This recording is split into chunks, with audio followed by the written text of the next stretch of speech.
Good afternoon, all, and thank you for having me. Let me especially thank Dr. Bhatia, Asif Syed, and the organizers for inviting me to speak. I have very little time, so I'll try to quickly rush through my slides. I'm hoping, of course, that the organizers will share the slides with participants. I have tried to outline my conversation around an introduction, understanding AI in the African context, the necessity of change management, strategies for effective change management, particularly in AI implementation, case studies from Africa, and then the future of AI, and of course, change management in Africa. And then we'll just draw some conclusion.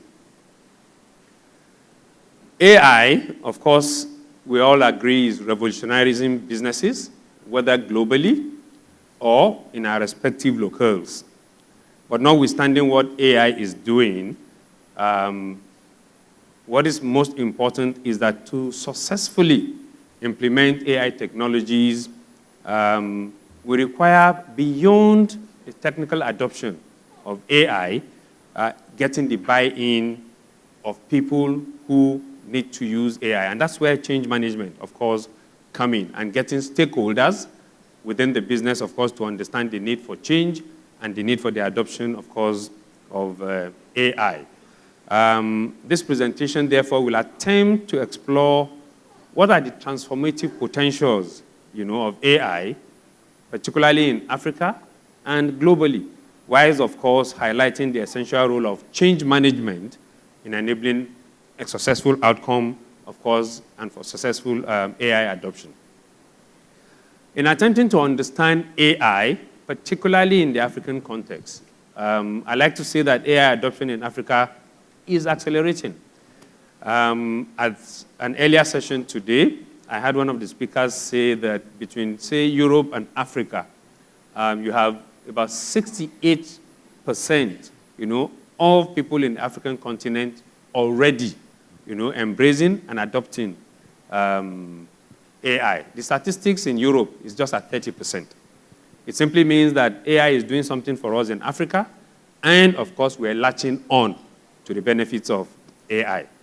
Now, in Africa, it will appear that the use of AI is, for now, a lot more focused around about 4 key industries. The first, of course, is agriculture. AI is driving solutions, and enhancing, of course, crop forecasting, pest control, and precision farming in Africa. We'll talk about some examples of where these have happened across Africa. The second, of course, is healthcare. We're all very familiar with telemedicine. In Nigeria, of course, we use what we call Tremendoc. We have a 200 million population in Nigeria, and Tremendoc, you can now access healthcare facility from, of course, the tab of your phone. The third is education.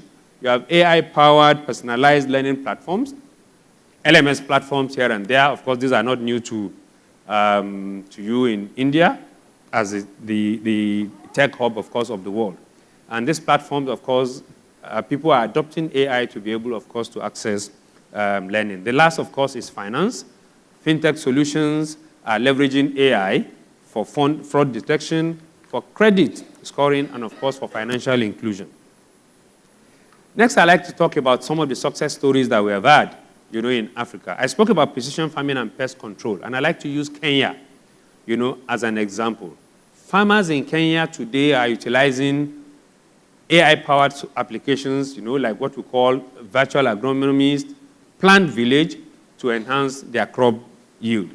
You now have instances where you have farmers whose yields were just between 2.3 to about 3 tons, of yield every year, using AI, of course, to increase their yield to about 7.3 tons. And that's after adopting what is called virtual agronomist.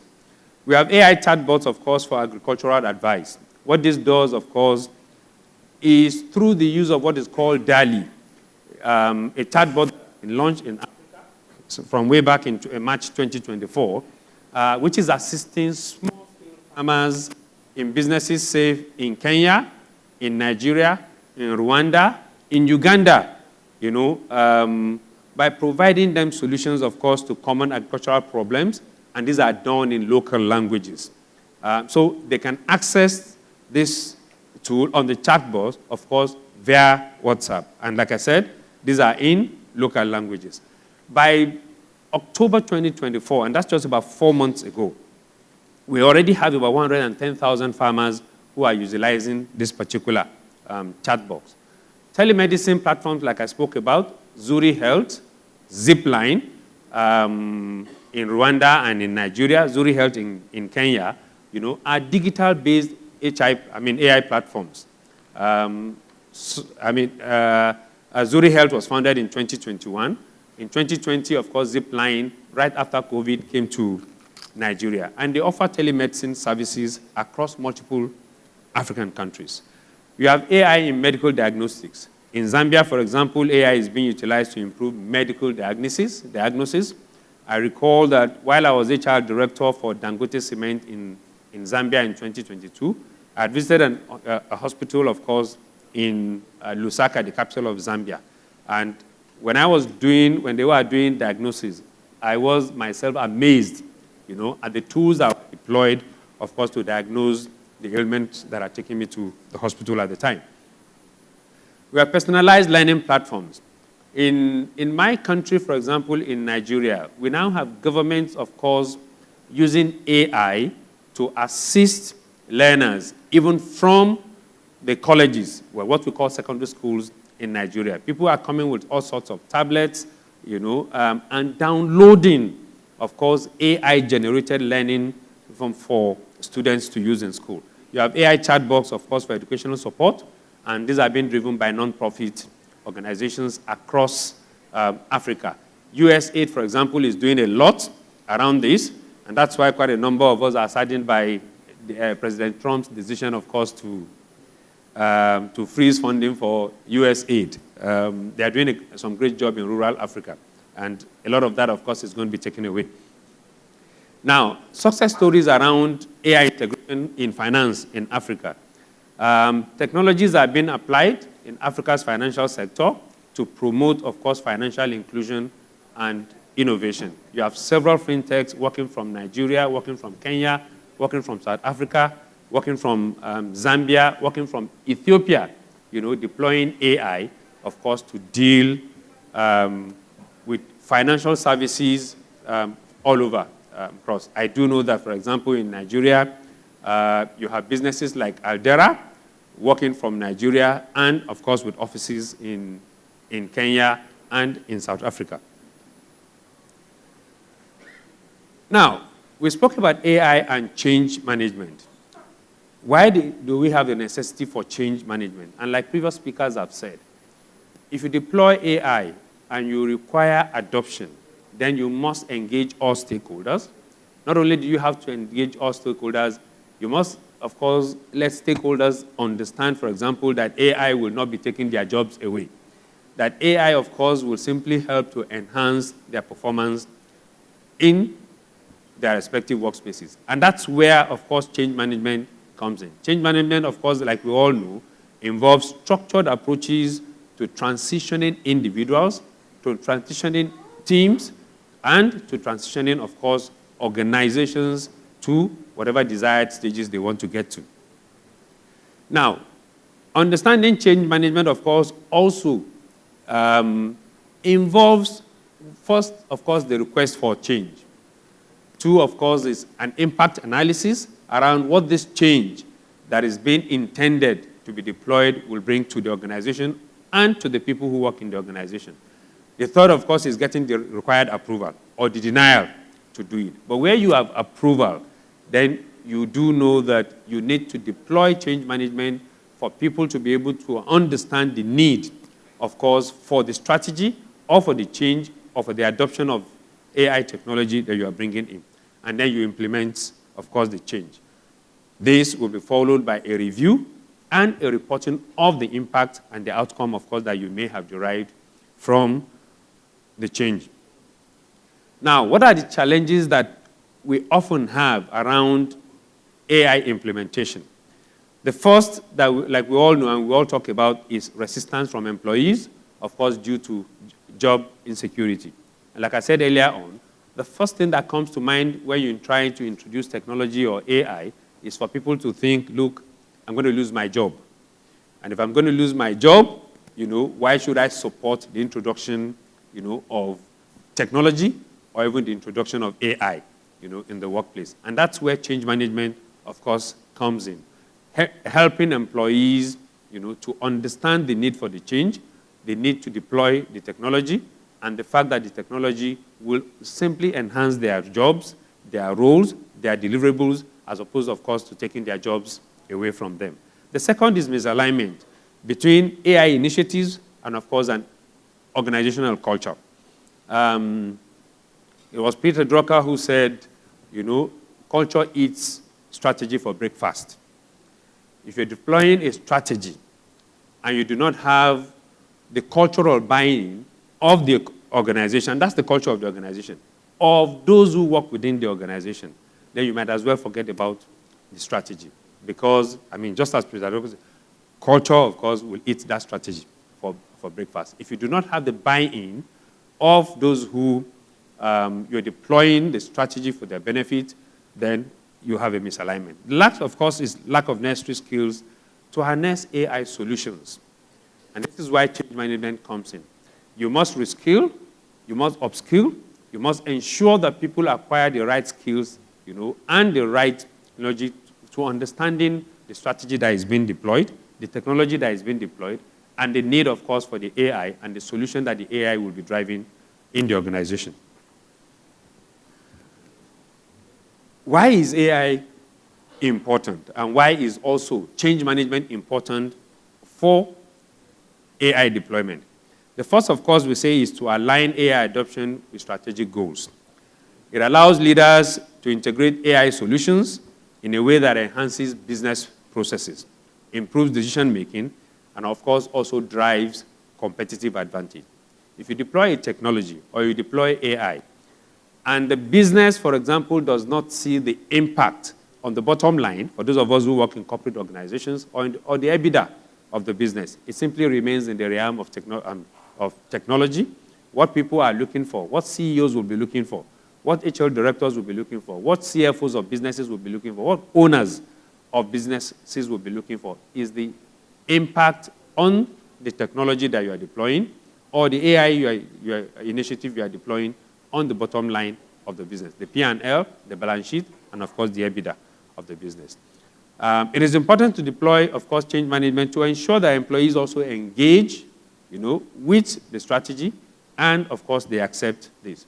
By involving staff in the implementation process, organizations can nurture such staff, to grow a sense of ownership, of course, of the initiative, and to also have trust in AI-driven transformation. The third, of course, with facilitating the smoother to AI-driven processes. This, of course, will help to establish new workflows, define work roles in the workplace, and, of course, even update the performance metrics. Now, there are 4 key strategies, at least from my own perspective, for effective change management. The first is stakeholder engagement. And we've spoken a lot about this. I've had other people also speak about this. You must engage the key players from the outset so that they buy into, of course, the need to deploy AI and the need, of course, to deploy technology. If you do not have the buy-in of the leadership, for example, or other key stakeholders in the business, the tendency, of course, is that that initiative, of course, is killed even before you start off. You must communicate the value, and you must let people understand the impact of AI clearly on the business and why you are deploying it. If in HR, for example, you are deploying a technology which helps to improve your HR analytics, it certainly must not just be around improving HR analytics, but what improving HR analytics will do to the business, and how will this impact the productivity and the performance, of course, of employees in the business. The second strategy, of course, is workforce upskilling. You design and deploy training programs to equip employees, of course, with AI-related skills. The only way, of course, to effectively manage the change that you are introducing is to ensure that those for whom this change is being deployed understand the necessity of the change, the need to ride with the change, and the impact, of course, that the change will bring, of course, to the business. One other very good way, of course, is to start with pilot programs. Many a times, as leaders and as businesses, we introduce changes, whether technological changes, AI-driven changes, and we just throw it into the business, across the business. Most times, research has shown, of course, that if you take them, in bits and pieces, like we say in Africa, there are so many ways to skin an elephant. You can either start from removing the tusk, or cutting down, of course, removing the legs, but gradually, if you do it gradually, you're able to skin an elephant. The size, of course, will not scare you.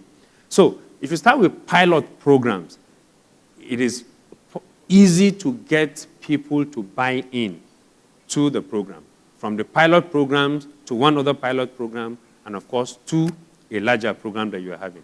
Then you must have culture innovation. You must encourage a culture that embraces experimentation, that embraces learning from failures, and of course, that also reward contributions to AI-driven initiatives.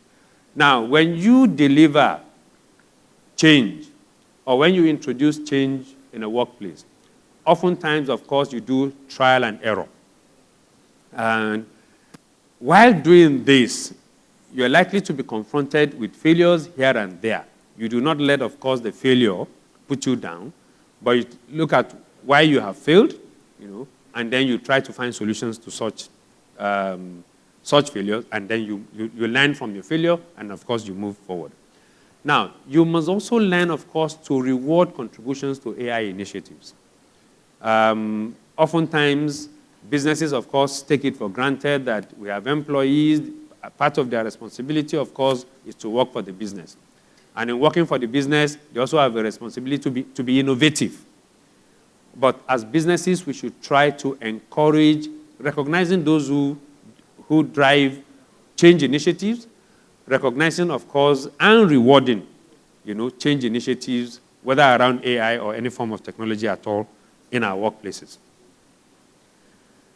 Now, I tried to look at a few successful cases in Africa, of course, where AI has been deployed, and the challenges, of course, that they've had, the change management approach that were brought in, and, of course, what the outcome was. I spoke earlier on about traditional farmers in Kenya, who, for a very long time, of course, exhibited reluctance towards adopting AI-driven agricultural tools. This was resulting, of course, from skepticism about what new technology will do for them, and a reference, of course, their reference point, of course, being the conventional farming methods which they are used to. When change management, of course, was deployed, what exactly was done? It was training these farmers and, of course, having peers among these farmers, of course, lead the demonstrations that were being done in pilot programs. So we had organizations, like Artificial Intelligence Alliance in Agriculture, AIAA, that have initiated training programs aiming to educate at least about 10,000 farmers by 2025 in Kenya using AI. Now, the outcome of this, of course, is increased crop yields and farmer adoption. Farmers in Kenya have embraced AI tools, which, of course, have led to reported improvements in their productivity.